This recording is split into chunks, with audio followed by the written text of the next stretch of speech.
काशी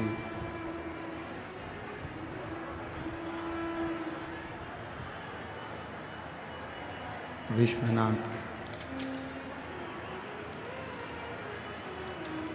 ओगड़धानी त्रिकालदर्शी कैलाशी अविनाशी भगवान शिव जिनकी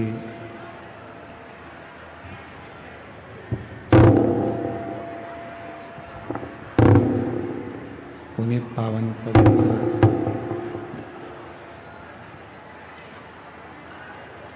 श्री महापुराण की कथा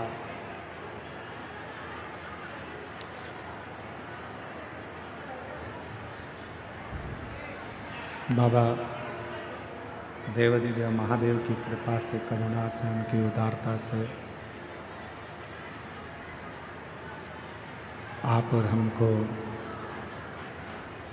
श्रवण करने का सौभाग्य। गला पकड़ रहा है, माइक बेस ज़्यादा है, क्लियर करिए आवाज़ को। चोंगे जैसी आवाज़ आ रही है। बाबा वैद्यनाथ जी की ये पवित्र पावन भूमि, जहाँ भगवान शिव की कृपा से, करुणा से, उनकी उदारता से ये पवित्र पावन शिव महापुराण की कथा श्रवण करने का सौभाग्य आप और हम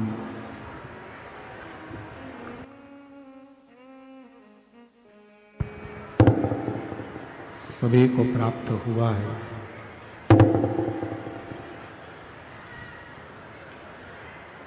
कथा के इस पवित्र पावन अवसर पर मुख्य यजमान का जिन्होंने पद ग्रहण किया है, श्री रमेश रेखा ठकराल जी, मोना ठकराल जी, नरवाना हरियाणा से है। एक बार जोरदार ताली बजाकर इनके लिए स्वागत, वंदन, अभिनंदन। दिनेश गणपति जी काबरा जी, काबरा परिवार एरंडोल, घर पर ही रहकर यजमान पद ग्रहण किया है, घर से ही कथा का लाभ ले रहे हैं।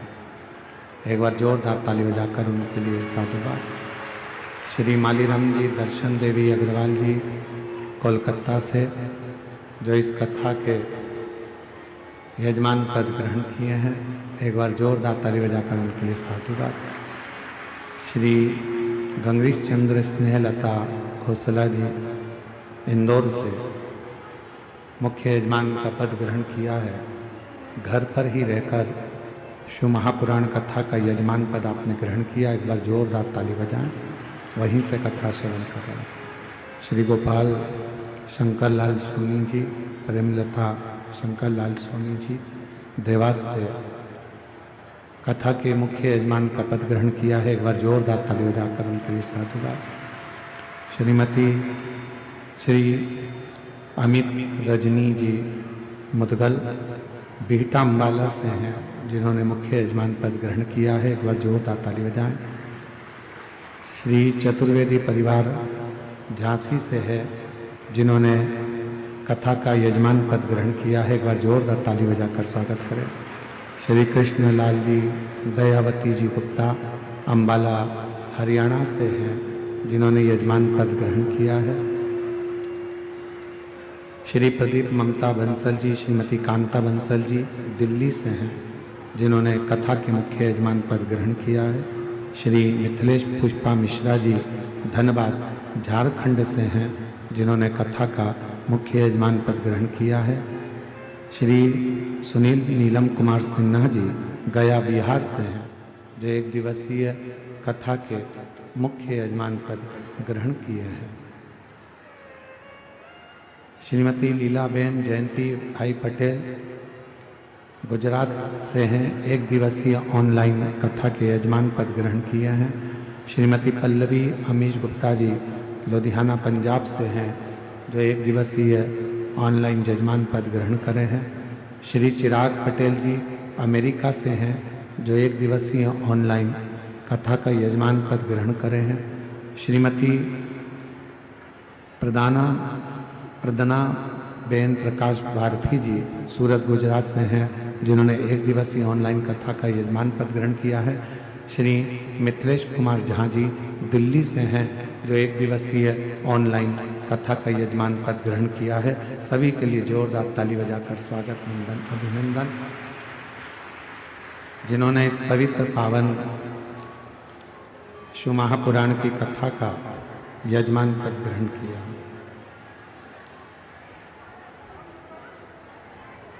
बाबा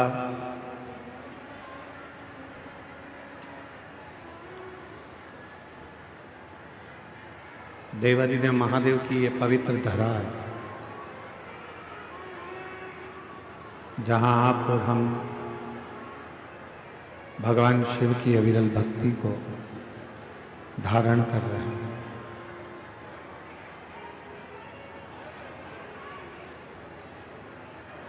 ना जाने कितने कितने जीवन आपके और हमारे निकल गए, ना जाने कितने कितने जन्म आपके और हमारे निकल गए, फिर भी हम भगवान की अविरल भक्ति को प्राप्त नहीं कर सकते। पर अब जब ये योग लगा है भगवान की अविरल भक्ति को प्राप्त करने का, तो क्यों ना इस मानव शरीर को हम सार्थक करें, मानव शरीर को हम श्रेष्ठ बना लें, जिससे हमारे जितने जितने जन्म हो, जितने जितने जन्म हम पूर्व में निकाल चुके हैं, उन सभी जन्मों का फल इसी मानव जन्म में हम प्राप्त करें।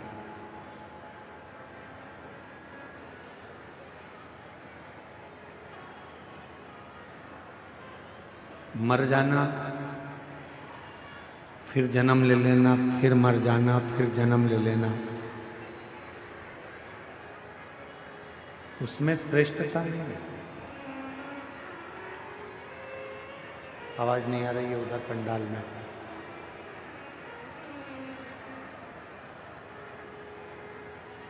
पुनरपि जन्मम पुनरपि मरणम, बार बार जन्म लेकर मरना, फिर जन्म लेना, फिर मरना, श्रेष्ठता नहीं है। श्रेष्ठता कब होती है? जब हम जन्म लेने के बाद भगवान की अविरल भक्ति में डूबे। आवाज नहीं आ रही है कहीं पर भी।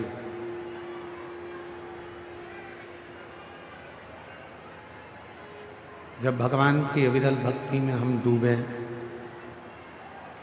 और भगवान का भजन कर कर, भगवान का स्मरण कर कर, भगवत नाम धारण कर कर, भगवान की अविरल भक्ति को धारण कर कर, फिर हमारा कोई अगला जन्म ही ना हो।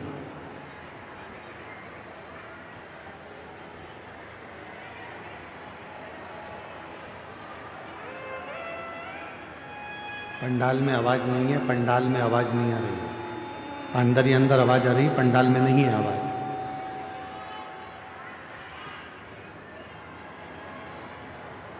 जन्म लेना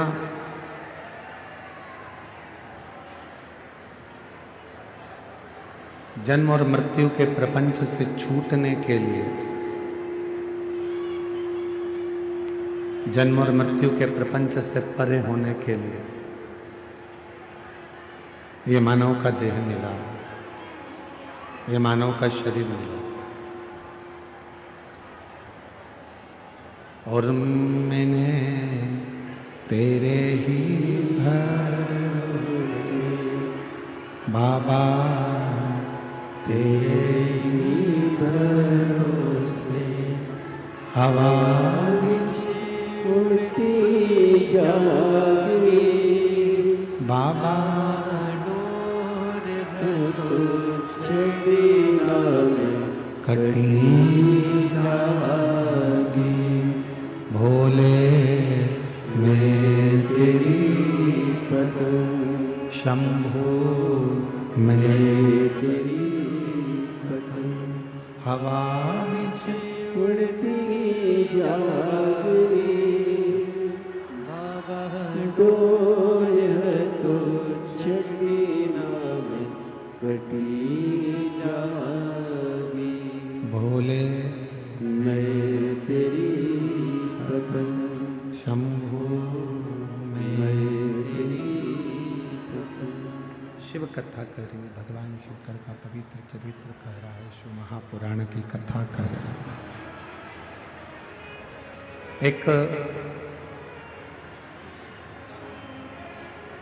माली रोज पेड़ में पानी देता है, वृक्ष में पानी देता है।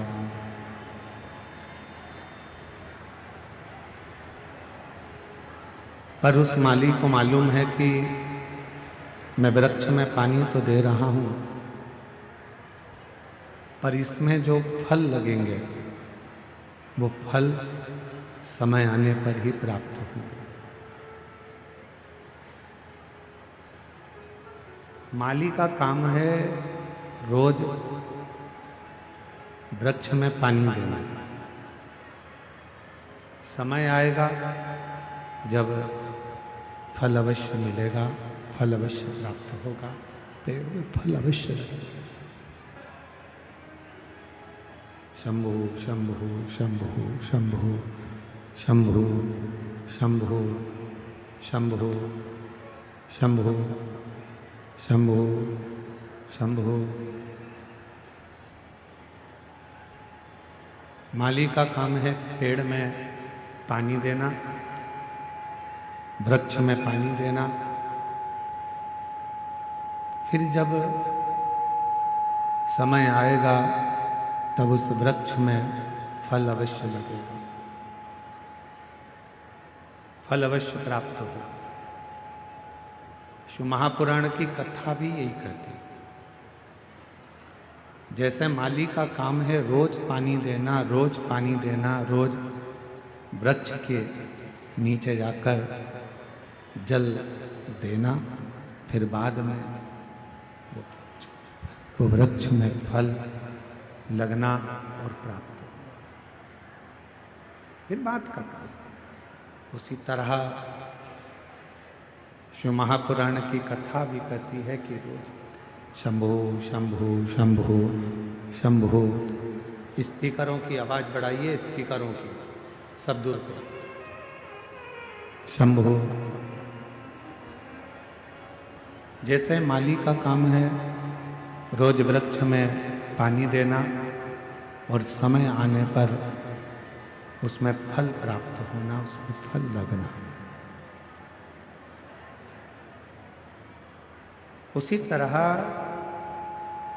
शिव महापुराण की कथा कह रही है कि रोज प्रतिदिन भगवान शंकर के मंदिर में जाकर, भगवान शंकर के मंदिर में पहुंचकर एक लोटा जल चढ़ाते रहो।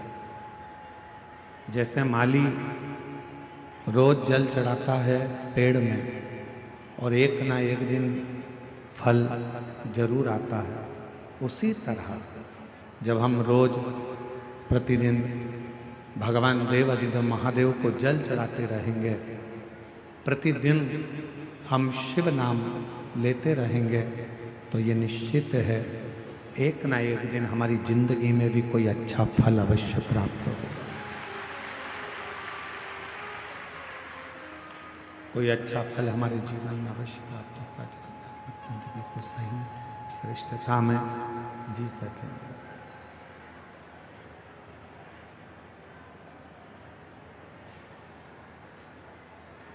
और तेरी कृपा बिना न हिले एक भी अणु, लेते हैं सांस तेरी कृपा से तनु। बखान क्या करूं मैं, राखोगे ढेर चपटी भभूत मेरे खजाना कुबेर का। हे गंगहार मुक्ति वाले ओंकार तू, भोले ओंकार तू, आयो शरण तिहारी शंभु तार तार तू। बखान क्या करूं मैं राखों के ढेर का, चपटी भभूत मेरे खजाना कुबेर का।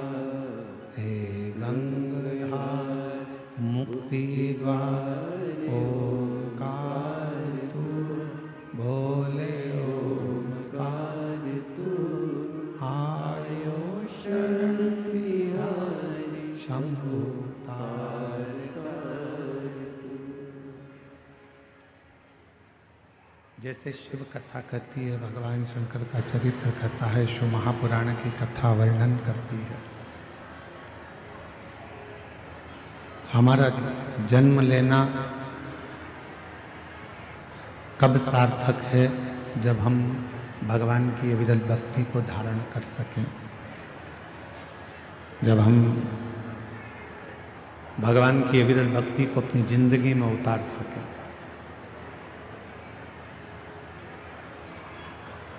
जरा विचार करिएगा, माता सती के जब प्राण छूट गए और माता सती के जब प्राण छूटे, माता सती के शरीर को भगवान शिव ने अपने कंधे पर धारण कर लिया।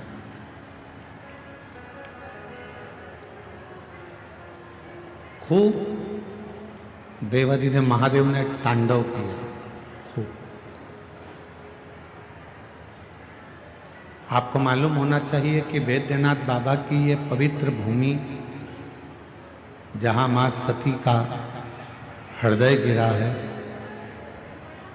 आखिर उस हृदय की जगह पर ही भगवान शंकर का शिवलिंग क्यों विराजमान?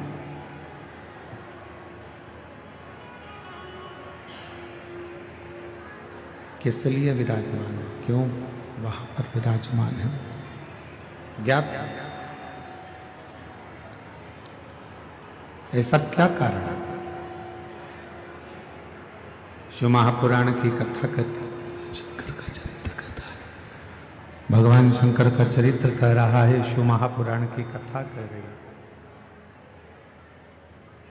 सती मैया के हृदय में शिव के प्रति इतना सम्मान था, भगवान शंकर के प्रति इतना आदर था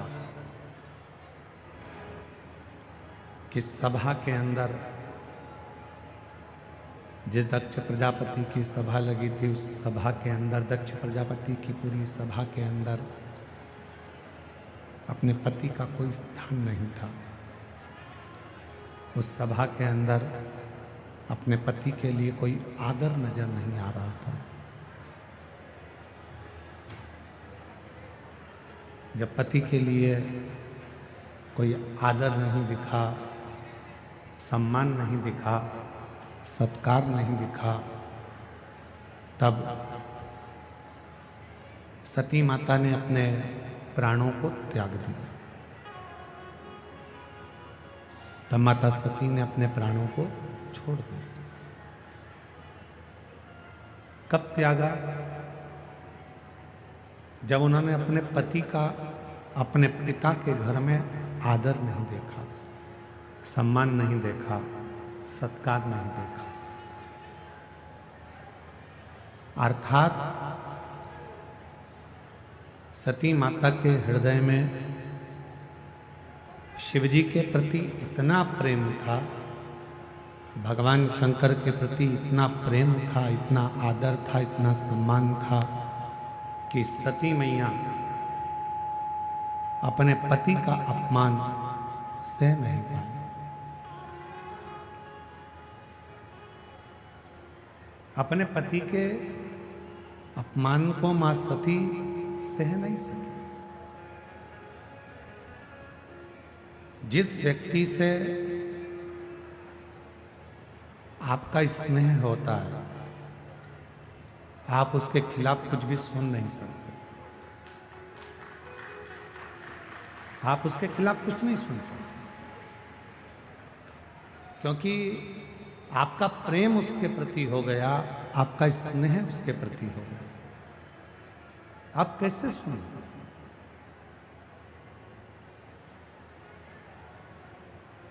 जितनी मेरी जीजियां बैठी हैं, जितने मेरे जीजा बैठे हैं, जितनी मेरी माताएं बैठी हैं, जितने मेरे भाई बैठे हैं, जितने मेरे जीजा बैठे हैं, जितने मेरे बुजुर्ग माता पिता बैठे हैं, आप सब जरा विचार कर कर बताना, एक बेटा कोई गलती करता है और लोग आकर बता देते हैं। एक बेटा गलती करता है और किसी ने आकर बताया कि तुम्हारे बेटे ने ये गलती करी है, तुम्हारे बेटे ने ऐसा कर दिया, तुम्हारे बेटे ने वैसा कर दिया, तुम्हारा बेटा ऐसा गलत कर रहा है। ईमानदारी से बोलना, माँ मानने को तैयार हो जाती है क्या कि मेरा बेटा ऐसा कर सकता? माँ मानती ही नहीं, माँ मानने को तैयार ही नहीं होती है, माँ मान ही नहीं पाती। क्यों? क्योंकि एक माँ अपनी बेटी से इतना प्रेम करती है, एक माँ अपने बेटे से इतना स्नेह करती है, इतना प्रेम करती है, इतना स्नेह करती है कि वो कुछ मानने को तैयार ही नहीं होती। वो कुछ मानती है।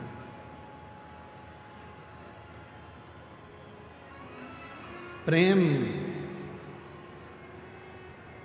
जब बहुत ज्यादा मात्रा में बढ़ जाता है, स्नेह बढ़ जाता है, तो हमें अवगुण नजर नहीं आते, हम उसमें केवल गुण ही देखते हैं।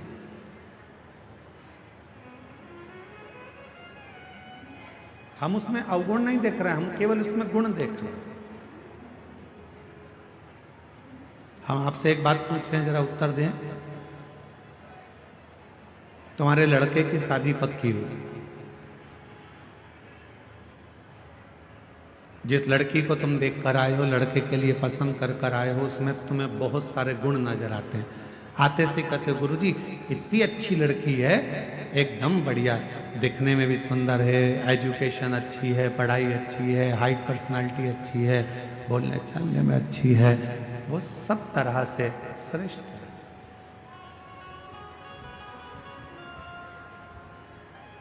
क्यों? क्योंकि आपने उस लड़की में गुण ही गुण देखे, इसलिए आपको उसमें केवल गुण ही गुण नजर आ रहा है, केवल गुण ही गुण नजर आ रहा है।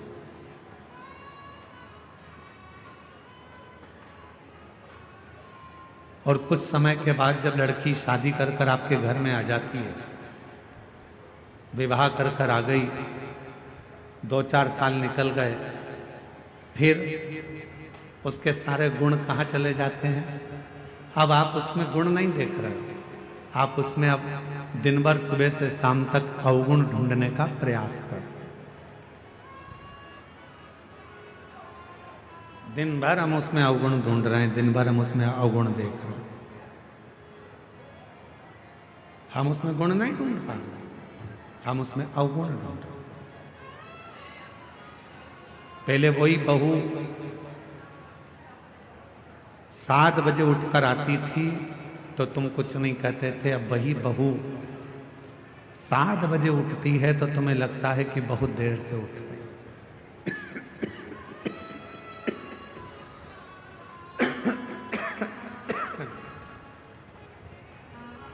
गला पकड़ रहा है बहुत तेज, और साउंड की आवाज भी ऐसे फैल फैल के आ रही है, लोगों को समझ में भी तो आए कथा क्या चल रही है।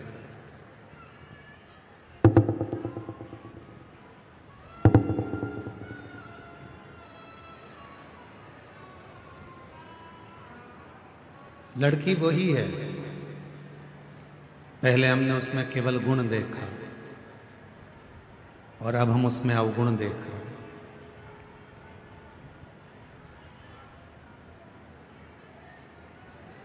अब हम उसमें गुण नहीं देख पा रहे, अब हम उसमें अवगुण देख रहे हैं। थोड़ा सा भी भोजन बिगाड़ दिया, बस रहने दो, थोड़ा सा भी भोजन बिगाड़ दिया तो कह दिया तुम्हारे बाप ने यही सिखाया। और पहले तो अगर वो थोड़ा सा भी भोजन कुछ बनाकर तुम्हारे सामने ला देती थी तो तुम उसमें प्रसन्न हो जाते थे कि इतना अच्छा भोजन बनाया, इतना श्रेष्ठ भोजन बना है, तुम उसमें भी प्रसन्न हो जाते थे। अब तुम्हें उसमें अवगुण दिख रहा है। यहां जितने बैठे हैं, यहां मेरी जितनी भी माताएं बैठी हैं, जितने भी पिता बैठे हैं, मैं आप सबसे एक निवेदन करूं, उत्तर दीजिएगा जरा से।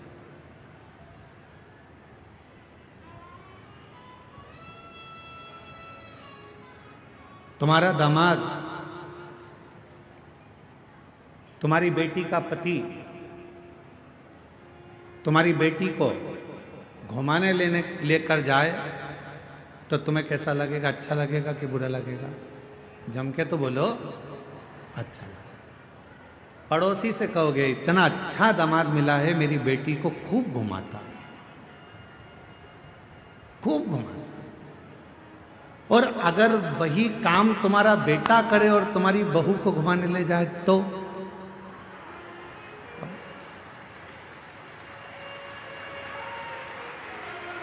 विचार करो।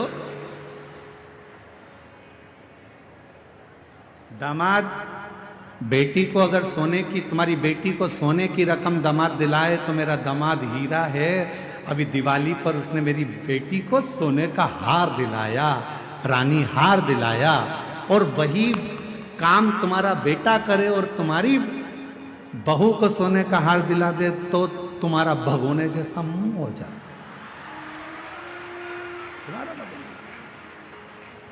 अब जैसे तुम्हारी बेटी है वैसे ही तुम्हारी बहू भी तो किसी की बेटी है, वो भी तो बेटी है।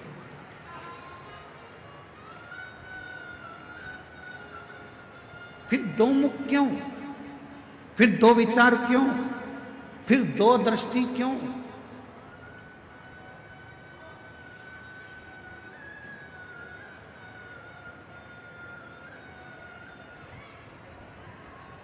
गणेश जी की कितनी धर्म पत्नियां हैं? जम के बोलो जरा। दो। क्या नाम है? सिद्धि। किसी ने शंकर भगवान से कभी पूछा कि भोलेनाथ जी, आपने अपने गणेश जी के लिए, बेटे के लिए दो पत्नी क्यों ढूंढी? मां जगत जननी जगदम्बा अंबा मां पार्वती जी, आपने अपने बेटे के लिए दो बहू क्यों ढूंढी? किसी ने पूछा कभी गणेश जी महाराज से कि गणेश जी, आपके लिए आपके माता पिता ने दो पत्नी क्यों ढूंढी? क्या आपके लिए एक धर्म पत्नी श्रेष्ठ नहीं थी? फिर आपने दो पत्नियों को क्यों धारण किया, दो पत्नी क्यों रखी? तो कोई देव अधिदेव महादेव से पूछे तो देव अधिदेव महादेव एक बात कहते हैं कि मैंने अपने पुत्र गणेश के लिए दो पत्नियां इसलिए ढूंढी हैं क्योंकि गणेश जी को बुद्धि का देव कहा जाता है और बुद्धि कभी भी इधर उधर भटके ना।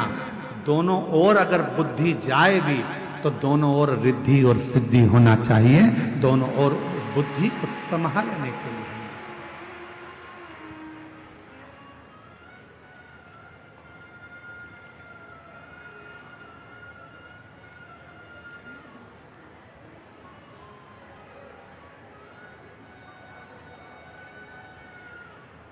दो दृष्टि नहीं रखना।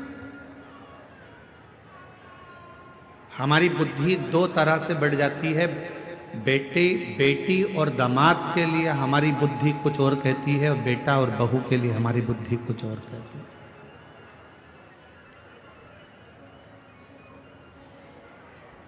तुम्हारा दामाद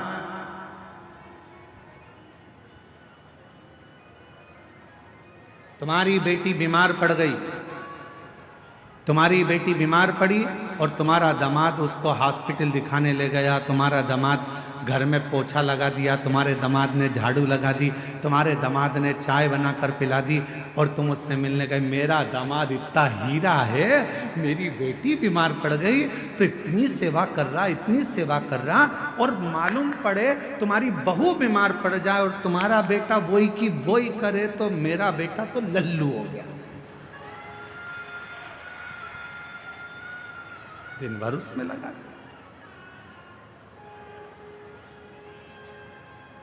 दिन भर। दो बुद्धि नहीं चाहिए। रिद्धि सीधी के दाता गजानन तुम्हें सबसे पहले हमारा नमस्कार है। रिद्धि सीधी के दाता गजानन तुम्हें सबसे पहले हमारा नमस्कार है। रिद्धि सीधी के दाता गजानन तुम्हें सबसे पहले हमारा नमस्कार है। एक बुद्धि रखिए,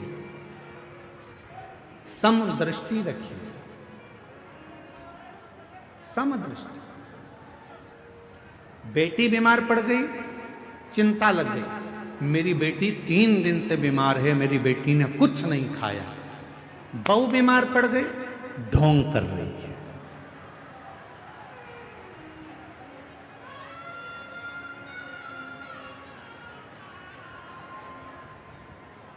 दो बुद्धि नहीं चाहिए, दो दृष्टि नहीं चाहिए, दो विचार नहीं चाहिए। एक मन, एक बुद्धि, एक चित्त, एक विचार, समभाव होना चाहिए। समभाव। जब हमारी जिंदगी में हम समता का भाव रखेंगे तब हमारे जीवन में देव अधिदेव महादेव कृपा करना प्रारंभ कर देंगे और हमारी जिंदगी को श्रेष्ठ। हम समता का भाव ही नहीं रखते। कभी विचार करिए कि मां सती के हृदय में, मां सती आखिर उनके मन में शंकर भगवान के प्रति कितना आदर होगा, शिव जी के प्रति कितना प्रेम होगा, शंकर भगवान के प्रति कितना सम्मान होगा, शिव जी के प्रति कितना आदर होगा, शंकर भगवान के प्रति कितना सत्कार होगा, कि आखिरी में सती मैया का हृदय भूमि पर गिर भी गया तो भी सती माता उस हृदय में शंकर को बसा कर रखी है। इसलिए आज भी वैद्यनाथ जी की पवित्र धरा पर मां शक्ति पीठ जिसमें हृदय गिरा है, उस हृदय में शंकर का शिवलिंग आज भी विराजमान, आज भी विराजमान। क्या कह रही है कथा? कथा कहती है जब हम जिंदगी में कोई संकल्प धारण करते हैं, जब हमारी जिंदगी में हम कोई विचार धारण कर लेते हैं, जैसे आपने 16 सोमवार का व्रत ले लिया, आपने पशुपतिनाथ का व्रत ले लिया, मान लो आपने 16 सोमवार का व्रत लिया, आपने पशुपतिनाथ का व्रत ले लिया, आपने कोई व्रत धारण कर लिया, और जब आपने 16 सोमवार का व्रत ले लिया, पशुपति व्रत ले लिया, या आपने कोई शुक्रवार का व्रत ले लिया, सोमवार का व्रत ले लिया, प्रदोष का व्रत ले लिया, तीज का व्रत ले लिया, या आपने चतुर्थी का व्रत ले लिया, कोई भी व्रत आपने धारण कर लिया, और रिद्धि सिद्धि के दाता गजानन तुम्हें सबसे पहले हमारा नमस्कार है। रिद्धि सिद्धि के दाता गजानन तुम्हें सबसे पहले हमारा नमस्कार है। सबसे पहले हमारा नमस्कार है। सबसे पहले हमारा नमस्कार है। सबसे पहले हमारा नमस्कार है। सबसे पहले हमारा नमस्कार है। रिद्धि सिद्धि के दाता गजानन तुम्हें सबसे पहले हमारा नमस्कार है। मान लो कोई संकल्प आपने लिया, मान लो कोई आपने विचार कर लिया कि मुझे 16 सोमवार का व्रत करना है, मुझे पशुपतिनाथ का व्रत करना है, मुझे मंगलवार का व्रत करना है या सोमवार का व्रत करना है। कितने व्रत करना है? पशुपतिनाथ के कितने व्रत होते हैं? 5। अब मान लो तुमने पशुपतिनाथ का व्रत का संकल्प लिया कि मैं 5 व्रत करूंगी। पहला व्रत कर लिया, दूसरे व्रत में कहीं आपको जाना पड़ गया या रजोधर्म आ गया, रजस्वला हो गए, नहीं कर पाए, कहीं जाना पड़ गया, नहीं कर पाए। तुम्हारे व्रत का टेंशन किसको है? तुमको कि मेरा व्रत नहीं हुआ। पहला व्रत यदि आपने कर लिया है, उसके बाद के अगर 4 व्रत तुम्हारे रह गए हैं, उसकी चिंता तुम्हें नहीं रहती। जिसका तुमने संकल्प लिया है उस महादेव को तुम्हारी चिंता रहती है कि यह कब पूरा।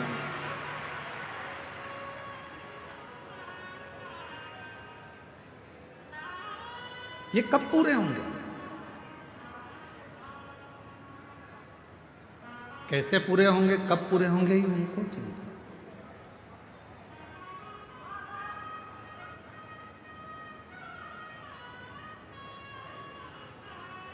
ये व्रत कैसे होंगे, ये उनको चिंता।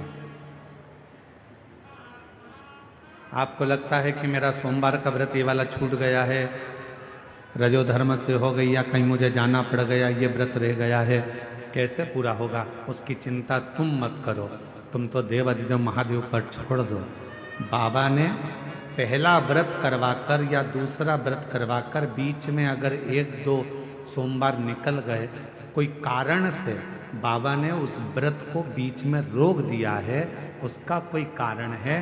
बाबा चाहते हैं तेरे 5 व्रत जैसे ही पूरे हो जाएं, वैसे ही 3 महीने में तेरा काम हो जाए, इसलिए बाबा उसको थोड़ा बीच में गैप करे। इसलिए बाबा ने उसको बीच में थोड़ा थोड़ा रोक रोक कर उन 5 व्रत को करवाया, तब 5 व्रत आए।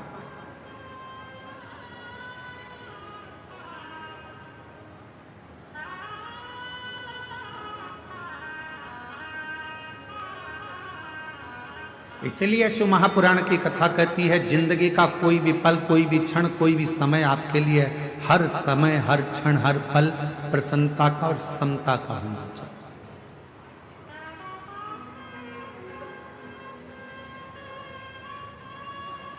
प्रत्येक पल, प्रत्येक घड़ी, प्रत्येक क्षण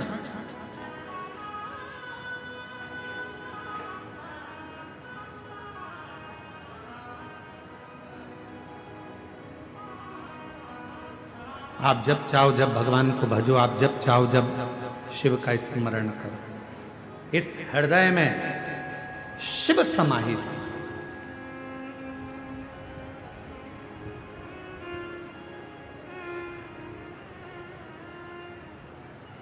तो कहते हैं ना गंगा बड़ी ना गोदावरी, ना गंगा बड़ी ना गोदावरी, न तीर्थ बड़े प्रयाग, सकल तीर्थ का पुण्य वही, जिस दिल में शिव का वास। जिस दिल के अंदर शंकर का वास है वो किसी तीर्थ से कम नहीं। जिस दिल में शिव समाया है वो किसी गंगा के घाट से बड़ा नहीं।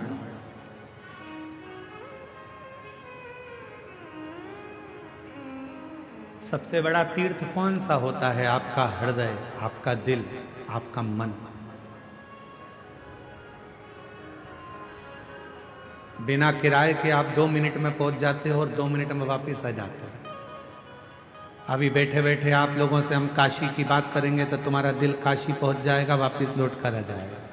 पैसा भी नहीं लगा, 1 रुपया नहीं लगा, घर में बैठे बैठे सारे तीर्थ हो जाते हैं। इसलिए शास्त्र कहता है गंगा बड़ी ना गोदावरी, ना तीर्थ बड़े प्रयाग, सकल तीर्थ का पुण्य वही, जिस दिल में शिव का वास। जिस दिल में शंकर का वास होता है वो गंगा, कावेरी, गोदावरी, तीर्थ, प्रयाग सबसे बड़ा वही हृदय हो जाता है।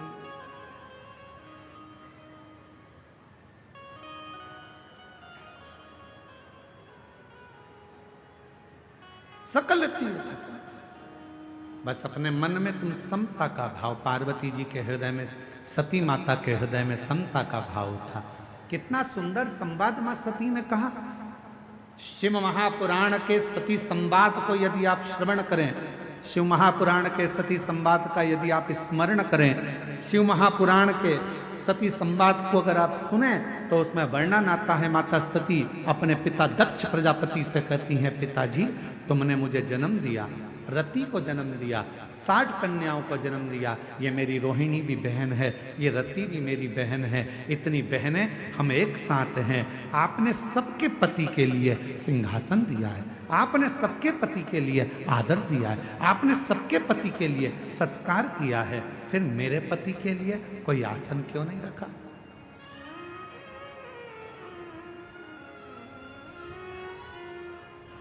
फिर मेरे पति के लिए आपने कोई आदर का स्थान क्यों नहीं रखा?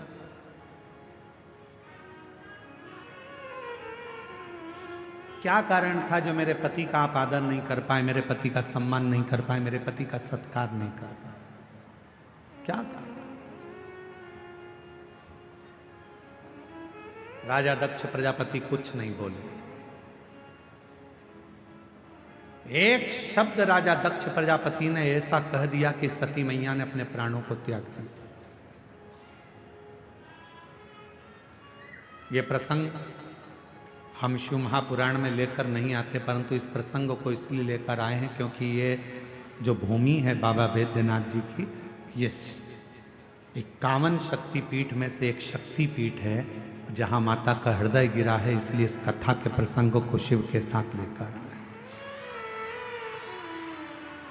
इसलिए इसको लेकर आए। पिताजी मेरी सारी बहनों के पति के लिए आदर था, मेरी सारी बहनों के पति के लिए सम्मान था, मेरी सारी बहनों के पति के लिए सिंहासन था। सबका आदर करा, सबका सम्मान करा, सबको सम्मान दिया, सबको सिंहासन दिया, फिर मेरे पति के लिए कोई सिंहासन नहीं, कोई आदर नहीं, कोई सत्कार नहीं। क्यों? किस लिए? दक्ष प्रजापति कुछ नहीं बोले, एक शब्द भी दक्ष प्रजापति ने नहीं कहा।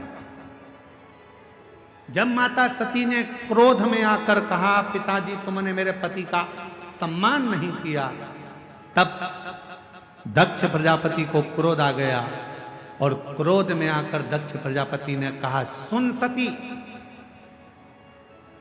ये तेरा घर नहीं, ये तेरे पति का घर नहीं, ये तेरे पिता का घर है, और मेरा मन, मेरे घर में मैं किसको बुलाऊं?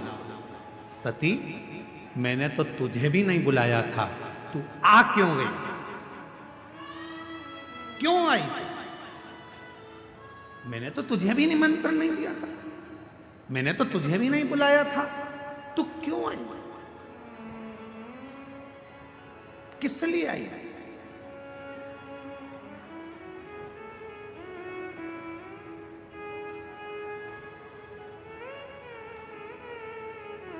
सती, माता सती मुस्कुराकर बोली, रे दक्ष प्रजापति, अब तुम बोल रहे हो कि मुझे बुलाया नहीं था, क्यों आई? याद कर, दक्ष प्रजापति, तेरे घर में 60 कन्याओं ने जन्म ले लिया था और 60 कन्या जन्म लेने के बाद तू फिर मेरी आराधना करने बैठा था।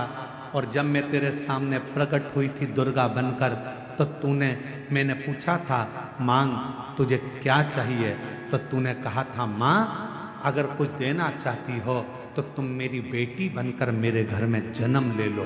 तूने मांगा था, तूने बुलाया था, तो मैं आई थी। अगर तू नहीं बुलाता तो मैं नहीं, तूने बुलाया तो मैं आई।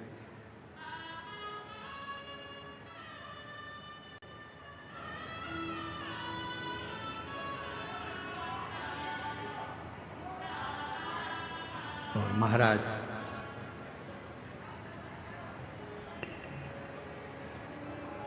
उसने बुलाया है तो हम आएंगे। कभी एकांत में बैठकर विचार करना कि तुम्हारे घर के बाहर कुत्ता घूमता हुआ दिखे, तुम्हारे घर के बाहर गधा घूमता हुआ दिखे, तुम्हारे घर के बाहर चींटी, चीटा, चूहा, छिपकली, इल्ली, झिंगूर, पक्षी ये सब दिखते हुए नजर आए, तो विचार करना कि भगवान ने कितनी बड़ी कृपा करी कि तुमको छिपकली बनाकर पैदा नहीं करा, तुमको झिंगूर बनाकर पैदा नहीं करा, तुमको चींटी बनाकर पैदा नहीं करा, तुमको मेरे भगवान ने पैदा करा तो मनुष्य बनाकर पैदा करा। मतलब भगवान कुछ चाहते थे तुझसे कि तू जन्म लेकर फिर संसार से मुक्त हो जा। तेरा जन्म हो और तू संसार सागर से मुक्त हो, फिर संसार में तेरा जन्म ना हो, फिर मृत्यु सागर में तू पैदा ना हो, फिर संसार सागर में तेरा जन्म ना हो, यह परमात्मा भी चाहते हैं।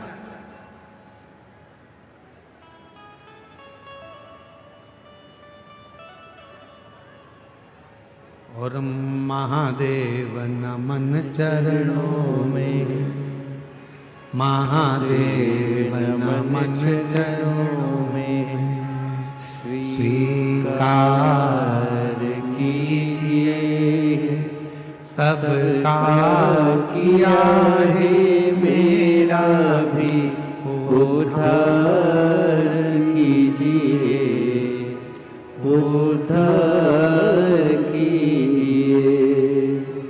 हे त्रिपुंडधारी, हे त्रिशूलधारी, हे त्रिपुंडधारी, हे त्रिशूलधारी, चरणों में तेरे बाबा जी पावन है चारों धाम, चरणों में तेरे बाबा जी पावन है चारों धाम, तेरी देव करते वंदना पूजे सीताराम, तेरी देव करते वंदना पूजे सीताराम। हो जाए पूरी कामना, हो जाए पूरी कामना, उपकार कीजिए सबका किया है मेरा भी उद्धार कीजिए, उद्धार कीजिए। हे त्रिपुंडधारी, हे त्रिशूलधारी, हे त्रिपुंडधारी, हे त्रिशूलधारी। ये जीवन जो मिला, चाहता वो तो तुम्हें कोई और जन्म दे सकता था, पर तुम्हें मानव का शरीर दिया, और मानव का शरीर भी दे देता और तुमको वेदनाथ कथा में नहीं बुलाता, तो उसने कृपा करी, करुणा करी, दया करी, और उसने विचार करा बहुत दिन से तरस रही है, झोली इसकी खाली है, बहुत दुखी है, एक बार अगर बाबा वैद्यनाथ की कथा में पहुंच गई और बाबा को नमन कर लिया तो निश्चित है कि इसकी झोली में भर कर भेज दूंगा। उस समय कृपा, उस समय।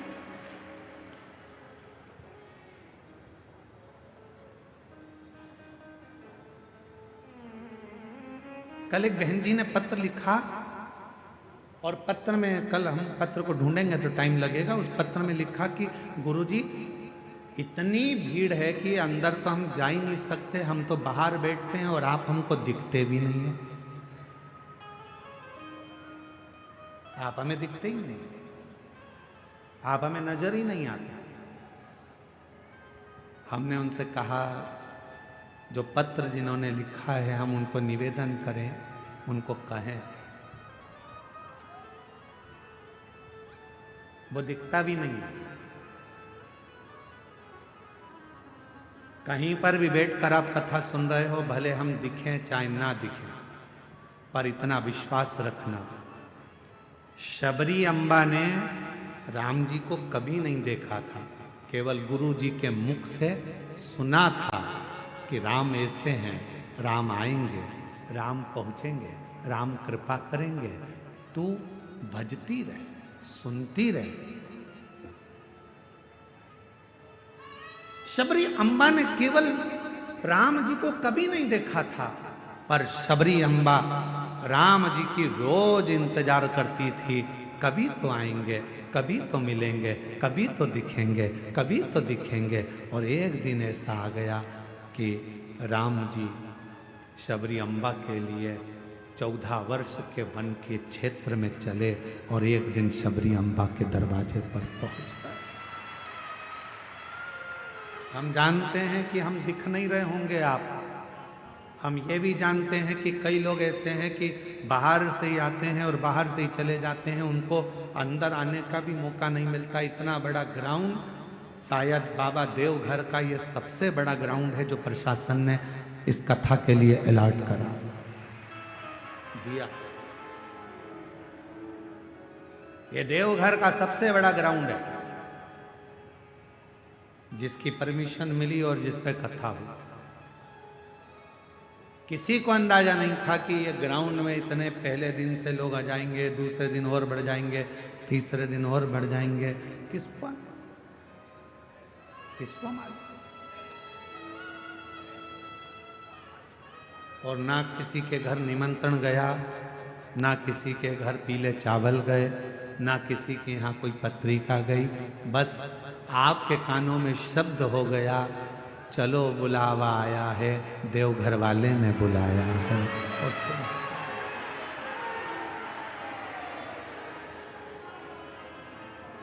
चल